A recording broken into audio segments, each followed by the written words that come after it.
भारत में लगभग मैं भाई बर्थ बुद्धिस्ट हूँ, ये तीसरी पीढ़ी है मेरी। और मेरा इतना सौभाग्य भी रहा कि बुद्धिज्म को पढ़ने लिखने का मेरे को सौभाग्य मिला। जवाहरलाल नेहरू विश्वविद्यालय से एमए संस्कृत करते हुए मैंने पाली भाषा का भी अध्ययन किया और वहीं मिलिंद प्रश्न पे अपना काम करते हुए आचार्य नागार्जुन पे पीएचडी की। तो भारत में लगभग सभी स्टेट के भिक्खु भिक्खुणियों से मिलना हुआ और ज्यादातर एक तरफ हम देख रहे हैं कि यहाँ तो बिहार बनाने में बिजी हैं भिक्खु लोग, पठन पाठन उस तरह से है भी नहीं, विनय भी उस तरह से नहीं है। तो भिक्खुणी विजया मैत्री जी एकदम डिफरेंट है, इस पूरे सिनेरियो में निकल के अलग आते हैं। और वो पूरे सिनेरियो में भिक्खुणी जी जो है एक ज्ञानात्मक जो परिपाटी है बौद्ध धर्म दर्शन की, ज्ञान की जो परंपरा है और कुछ देने की जो परंपरा है साहित्यिक रूप से, उस ओर मुझे लग रहा है ये पहला नाम है आधुनिक भारत में कि भिक्खुणी जी ने। क्योंकि देखो मेरी जो जिब्या अभ्यस्त है अय्या जी कहने की है, क्योंकि पाली का मैं छात्र रहा हूँ और यहाँ भिक्खुणियों को अय्या बोलते हैं, क्योंकि माता जी ये जो टर्मिनोलॉजी है लोगों को कहीं देखो पता नहीं है। ऐसा नहीं है कि वो कोई ऐसे डायरेक्टली बोल रहे हैं, भिक्खुणी जी को कुछ बोल रहे हैं या नहीं बोल रहे हैं, उनको पता नहीं है कि बोलना क्या है, टर्म क्या यूज करना है किसी को भी यहाँ चीजें। और यही देखो कि भगवान बुद्ध के समय वो टर्मिनोलॉजी प्रचलन में ही नहीं थी, भगवान बुद्ध ने तो टर्मिनोलॉजी गढ़ी। जितने भी बौद्ध दर्शन के जो परंपरागत शब्द हैं, परंपरागत पारिभाषिक शब्दावली है, आर्य सत्य से ही आरंभ होता है और फिर उसके भीतर भी और चीजें प्रत्यक्ष समुत्पाद वगैरह आते हैं। वो शब्दावली आपको तत्कालीन जो उपलब्ध संस्कृत साहित्य है उसमें मिलेगा ही नहीं। तो कई बार होता है कि शब्दावली गढ़नी पड़ती है और शब्दावली लुप्त हो जाती है तो लोगों को बताना भी पड़ता है। तो भिक्खुणी जी ने एक ये बहुत बेहतरीन काम किया है। 7 अध्याय में विभक्त किताब है और इस किताब में जो एक बड़ा प्रश्न उठाया है, ये सारा ताम झाम हुआ क्यों? अट्ठ गुरु धम्म, गुरु धम्म पाली में बोलते हैं। तो ये जो 8 स्पेशल रूल्स फॉर वीमेंस के लिए भगवान बुद्ध ने बनाए थे, उन रूल्स के मिस इंटरप्रिटेशन की वजह से सारा का सारा काम हुआ। और हम जानते हैं कि पहली जो बौद्ध संगीति होती है, पहली बौद्ध संगीति को लेके भिक्खुणी जी ने कई प्रश्न यहाँ पर उठाए हैं और वो वाजिब प्रश्न हैं। ऐसा नहीं है कि वो प्रश्न केवल प्रश्न ही है, वो वाजिब प्रश्न है और उन प्रश्नों पे आगे रिसर्च होना बहुत जरूरी है। उसी के बाद ये पूरा का पूरा जो साहित्यिक क्रोनोलॉजी है उसको समझना भी हमें बहुत आसान रहेगा। वहीं जो प्रथम बौद्ध संगीति जो राजगीर में हो रही है और वहां पर ही किस स्त्रियों का तो कोई प्रतिनिधित्व ही नहीं है। 500 वहां अरहत हैं, पुरुष भिक्खु हैं, भिक्खुणियां वहां पे है ही नहीं। और भिक्खुणियों की भी बातें रखने के लिए वहां पर भिक्खु संघ ही आगे आते हैं। और वो तो कैसे भी करो कि वो किताब कम से कम वहां पहली बौद्ध संगीति में थेरी गाथा में 73 भिक्खुणियों को एक स्पेस मिल जाता है और उनकी बातें याद रह जाती हैं। और परवर्ती काल में चलते चलते चलते चलते दूसरी बौद्ध संगीति होती है, तीसरी बौद्ध संगीति आते आते भारत में भिक्खुणी संघ सिरे से गायब हो चुका है। अब भिक्खुणी संघ की पुनः स्थापना करनी है। भंते उपगुप्त जो सम्राट अशोक के गुरु हैं वो दोबारा से आरंभ करते हैं। संघमित्रा के नेतृत्व में भिक्खुणी संघ की स्थापना होती है, जो भिक्खुणी जी ने अपनी किताब में बड़ी विशुद्धता के साथ में चर्चा की है। संघमित्रा थेरी किस प्रकार से पुनः भिक्खुणी संघ की स्थापना करती हैं और उस भिक्खुणी संघ में सबसे महत्वपूर्ण रोल अदा करती हैं जो मथुरा की एक भिक्खुणी थी बासव दत्ता। और बासव दत्ता का जो जिक्र है हमें दोनों ही परंपराओं में, संस्कृत की परंपरा में बासव दत्ता एक महारानी के रूप में जिक्र आता है और हमारी जो परंपरा है बौद्ध परंपरा, शोकावधान ग्रंथ है, शोकावधान में बासव दत्ता एक गणिका थी, उनके रूप में आता है। बाद में वो भिक्खुणी बनी थी और उन्हीं भिक्खुणी ने विनय पिटक को श्रीलंका में महारानी अनुला को सुनाया था।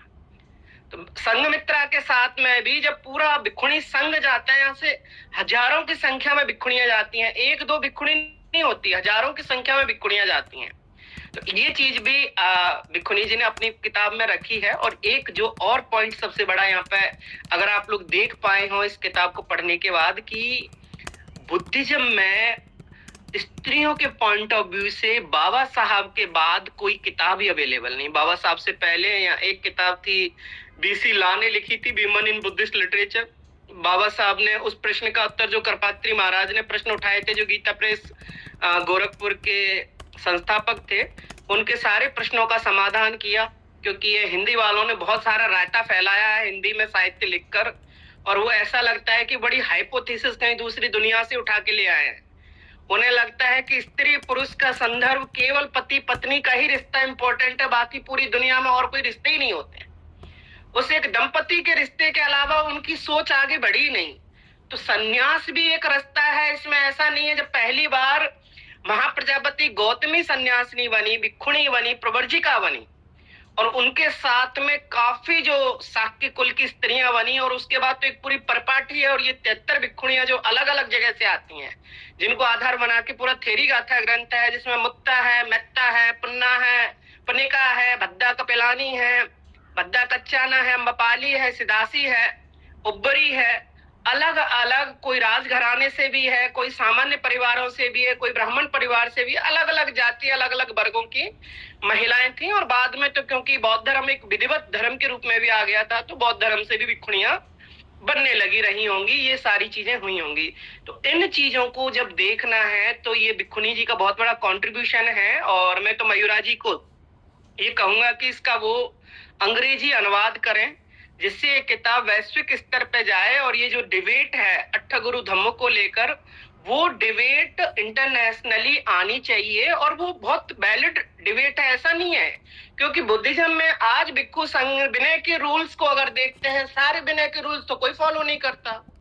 जहां जिसको बेनिफिट लगता है उस चीज को तो एक्सेप्ट कर लेते हैं, और जहां आपको लगता है उन चीजों को छोड़ देते हैं। क्या कभी जो बिल्कुल ही जो इस तरह से करते हैं, भगवान बुद्ध ने कहा विकाल भोजन किया, 12 बजे के बाद भोजन नहीं करना है, इस चीज को कौन फॉलो करता है? भारत में बहुत सारा संघ है जो दिखाई नहीं देता इस तरह के रूल रेगुलेशन फॉलो कर रहा हो, या भिक्षाटन पे जीवित हो, या इस तरह की चीजों पे जीवित हो। चलो मान लिया कि कई जगह पे उपासक नहीं है, पर दिल्ली में उपासक उपलब्ध है, नागपुर में उपासक उपलब्ध है, यूपी के कई शहरों में उपासक उपलब्ध है। क्या वहां का भी भिक्षु संघ भिक्षाटन कर रहा है? नहीं कर रहा है। तो रूल रेगुलेशन को आप अपने अनुसार मेल्ट कर रहे हो, तो स्त्रियों के संदर्भ में भी तो ये चीजें देखनी होंगी। और उस अप्रोच से मैं तो ये फेमिनिस्ट डेमिनिस्ट बहुत डिस्कोर्स हो सकते हैं, हमारे यहाँ तो शुरुआत से सारी चीजें जीवन का हिस्सा रहा है, हमें अलग से इस डिस्कोर्स को देखने की आवश्यकता ही नहीं पड़ी। बौद्ध धर्म के अंतर्गत अगर हम देखते हैं तो हमारे यहाँ तो पैरेलल चले हैं दोनों चीजें जो हैं। स्त्रियों को हमने कोई अलग से एक डिस्कोर्स करने की कोशिश ही नहीं की। अगर डिस्कोर्स अलग करते, जैसा मैं मानिता भारती जी ने बताया कि भगवान बुद्ध ने जो रूल रेगुलेशंस बनाए थे, विनय के जो रूल्स का निर्धारण हुआ, वो समय के अनुसार रूल्स बदलते चले गए। और पता है दुनिया में सबसे पहले एक स्त्रियों के लिए सैनिटेशन तक की बात की गई, और वो भी भगवान बुद्ध ने दो जो जल्लुक एक शब्द आता है, एक अलग से कॉटन का कपड़ा रखने की इजाजत दी थी। तो ये सब चीजें एक वैश्विक स्तर का व्यक्ति ही देख पाता है, और वही उन चीजों को बढ़ा पाता है। और ज्ञान की परिपाटी में बहुत जरूरी है कि इस तरह का जो साहित्य है वो सृजित किया जाए। और हम तो आशा करते हैं कि भविष्य में हमारे बीच में से ऐसी कि भिक्षुणियों के साथ में ऐसे उपासिकाएं भी निकलें कि जो संस्कृत में मौलिक ग्रंथ लेखन करें, पाली में मौलिक ग्रंथ लेखन करें, जिससे कि वो जो साहित्य की परिपाटी है, पाली और संस्कृत बौद्ध साहित्य की, क्योंकि बौद्ध धर्म की 5 परिपाटियां हैं। पाली में भी हमारा बौद्ध धर्म दर्शन का लिटरेचर मिलता है, संस्कृत में भी मिलता है, बुद्धिस्ट हाइब्रिड संस्कृत में मिलता है, अपभ्रंश में मिलता है, और गांधारी में मिलता है। ये 5 प्राचीन भारत की लिटरेरी ट्रेडिशंस हैं बुद्धिज्म की, जहां हमारा साहित्य उपलब्ध है। उन सबको हम क्लासिकल बुद्धिस्ट लिटरेचर के रूप में देखते हैं। उस लेखन में महिलाओं का योगदान भी उतना ही होना चाहिए, और आने वाले समय में हमें आलोचनात्मक दृष्टिकोणों को भी डेवलप करना है, मौलिक साहित्य लेखन की ओर भी आगे बढ़ना है, कि जिससे ये जो दार्शनिक संप्रदाय हैं, जो भिक्षुणी जी ने प्रश्न उठाए हैं, वो एक सामाजिक और सांस्कृतिक स्तर के प्रश्न हैं। उसी तरह के दार्शनिक प्रश्नों पर भी समाधान, काउंटर रिवोल्यूशन करने के लिए आवश्यकता है कि भिक्षुणियां जी आए, वो शून्यवाद को उठाएं, शून्यवाद पर प्रश्न करें, शून्यवाद की चीजों को समझें, योगाचार संप्रदाय को समझें, वैभाषिक को समझें, सौत्रांतिक को समझें। और जो दर्शन होता है वो आपको ग्लोबल माइंड से जोड़ता है। तो भिक्खुनी जी का जो यश है वो बहुत ही उन्नत स्थिति को प्राप्त करे, और उनके द्वारा जो बौद्ध साहित्य की श्री वृद्धि हुई है उस वृद्धि को भी अभिवृद्धित होते हुए, और मुझे आशा है निकट भविष्य में ये किताब जल्दी ही अच्छे से अवार्ड को भी प्राप्त करेगी। इन्हीं शुभकामनाओं के साथ भिक्खुनी जी को बहुत बहुत साधुवाद। जय भीम, नमो बुद्धाय।